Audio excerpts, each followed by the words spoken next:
So in this MetaMask tutorial video, I will be showing you guys how to buy Bitcoin with a credit card here on MetaMask. So once MetaMask is opened up, I want you to go to the bottom left and press the home icon. Then where it says buy, swap, send, receive, press buy. And then at the bottom, press buy crypto with cash.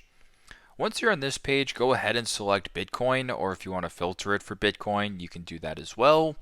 Now type in the amount of Bitcoin that you want to buy. So for example, if you wanted to buy $65 worth, you would type in 65. And right where it says debit or credit, you want to make sure that that option is selected. It could say Apple Pay for you, but in this case, you want to buy it with a credit card. So go ahead and select debit or credit.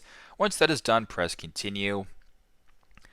Then on the next page right here, you have to go ahead and verify your identity. Once that is done, press continue. Then type in your credit card information and proceed this way with the transaction. So very simple, very straightforward. That is how to buy Bitcoin with a credit card on MetaMask. Thanks again for watching, and I hope this video helps.